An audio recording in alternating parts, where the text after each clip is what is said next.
This is the brand new LEGO Star Wars set for The Mandalorian Season 3. As you can see, it's set number 75386, Paz Vizla and Moff Gideon battle.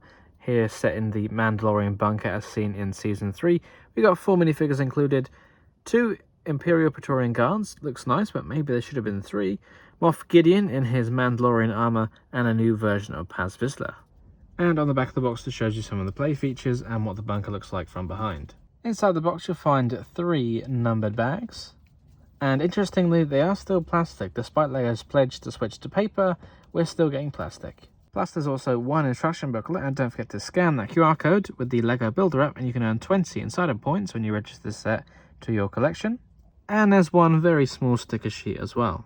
Looking through the instruction booklet, then we can see there are 110 steps across 103 pages. Turning to the last few pages, then you can see that you can combine it with another set to create this kind of larger diorama display, which works pretty nicely, and I do have the other set, the Mandalorian Battle Pack for this year, so I'll be putting the two together to see how they really look, plus some advertisements for some other new Star Wars sets. Given this set 7+ age rating, it was pretty straightforward to put together. It didn't take me too long, only about half an hour, and the build process was pretty straightforward. After building the set, these are the leftover parts, and you also get some spare studs for the stud shooter. And here we have the set all built and complete. Pretty small, but then again it is really a nice minifigure display stand. But as cool as these minifigures might look, I do have some thoughts about them, which I'll share in a moment. My overall first impressions of this are pretty good. I think they have achieved a look. It's kind of small and almost like a cutesy kind of way. I don't know how to explain it given the size of the bunker door and everything, but they got it right. There's no glass in the windows or anything, but the angled effect here, that's pretty perfect. And if we take away the minifigures for a moment, we'll take a look at those later. We can see what we're left with. There's some stickers used here to add for the lights. That's pretty kind of standard for LEGO Star Wars these days. Got a printed console piece for the door controls, and return of the lamp. Yeah, this is just a lamp, you know, it's a light. That's all that is. Using the rock panel pieces here in dark tan, it's consistent with the colour scheme from the LEGO Star Wars Battle Pack that kind of goes along with this set, and I'll show you both of them later on.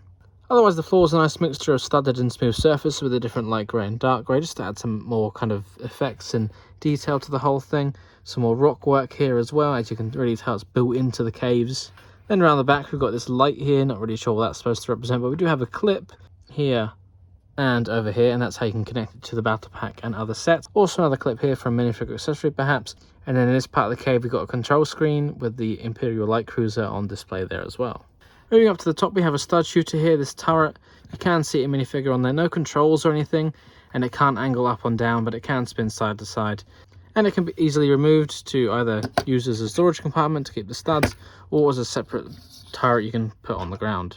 And around the back you can see not too much detail going on here. It is just literally the door, a couple of studs, but not really enough space to stand any minifigures behind it.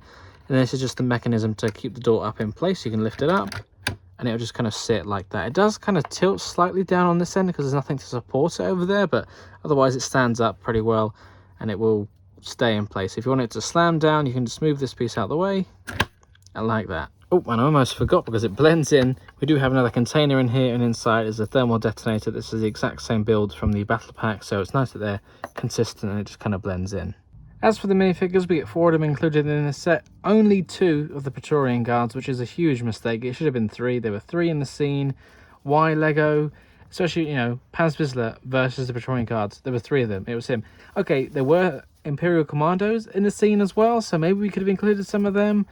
But yeah, we have Moff Gideon, who wasn't in the precise moments of this scene taking place, but it's a pretty cool figure. Look at it, you know, new helmet molds for the Praetorian Guards and Moff Gideon there as well, so that's pretty cool to see in his Mandalorian armor. Yeah, looks very nice. But there's one thing that's really missing, apart from the extra minifigure, is capes. Moff Gideon definitely needed to have his cape. It's an iconic part of his look, and some people were saying, oh, well, you know, since he has a jetpack, you can't wear the cape. Yeah, that's fair enough, but it should have been included as an optional extra to have the jetpack or wear the cape, because, yeah, I feel like that's a big miss to me. Same with the Praetorian Guards. They needed waist capes. LEGO decided to print it onto the legs instead, which, you know, there is good quality printing there, don't get me wrong, but why do they not do capes as often in Star Wars anymore? That's a huge miss. Okay, enough of the complaints. Let's talk about the positives. The quality of the prints here is pretty amazing across all 4 of them. The 2 Praetorian Guards, they're identical. They just have slightly different minifigure accessories. Gun here as well, is brick built up. That's pretty cool to see. No accessories from Moff Gideon, but I guess you can place him on a stud shooter turret. It feels like a bit of a miss to me. Definitely should have had some sort of accessory. Taking a close look at Paz Vizla, he is a slightly different version from the one we had previously with some updated graphics and prints. Overall, it is a very good quality minifigure here with the shoulder armor piece just to really bulk him up as he should be. Brick built jetpack on the back.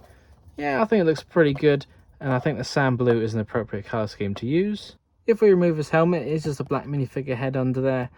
Usually I'm against the idea of using plain heads and not giving them some sort of facial features or something, but given we haven't seen Paz Vizla unmasked, and you know, he would never do that, I will let them slide. I'll let it off LEGO. Usually I want to see a face under there, but I think this time it's a fair exception.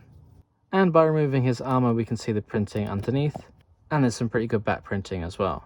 Taking a close look at Moff Gideon here, I think LEGO did a really good job capturing his Mandalorian armor look, especially the helmet. A nice new molded piece there as well. Pretty cool. Jetpack on the back, printed tile there. And he's the only minifigure in this set that does have an actual face underneath his helmet. There is definitely some really nice printing across this whole minifigure, from down to the feet, to the legs, the hips, the torso. Nothing on the arms, but that's kind of normal for LEGO Star Wars these days. And it continues around the back, but we don't really see that because of his jetpack. And of course, as you can see, he does come with a hairpiece, so you can remove his helmet.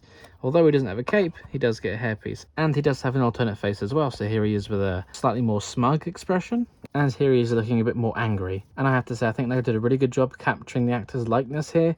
It's really good. Now, this Moff Gideon, of course, does not have the mustache, which is accurate to season 3 of the show.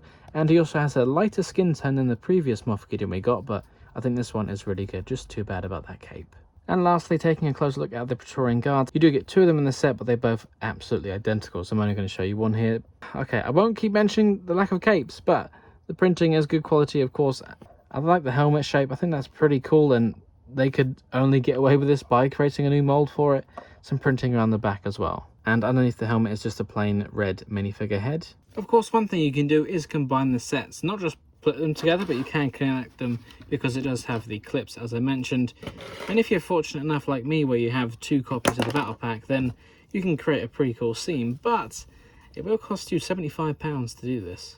Putting them together like this really does kind of help emphasize the area of the bunker. For example, the corridor going back down here, you can imagine that being there, and different offshoots and things like the battle going on and the Imperial commandos attacking out nowhere with the Mandalorians. I feel like this is a good setup to have, but again, at £75 for full retail for all this, it just doesn't seem worth it to me. Like, yeah, you got a few minifigures now, like, oh, okay, but you're still getting only an outer shell of what's going on. You got nothing going on back in here, and I feel like it really needs just something, you know? If it was more of the corridor or more of a cave system, just something. It needed it to, you know, come together. But yes, I know they're individual sets, and you don't have to do this, but it's really asking for it, especially if you look at the back pages of the instructions where it encourages this.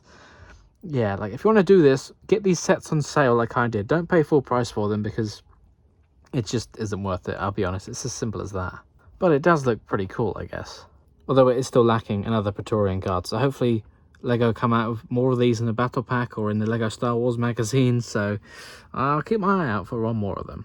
What do you guys think about this set? Tell me in the comments. Have you done something similar using other battle packs? Let me know.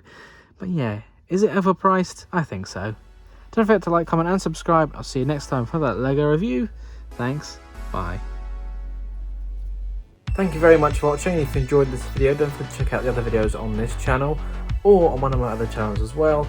And of course, don't forget to like, comment, subscribe and share with your friends.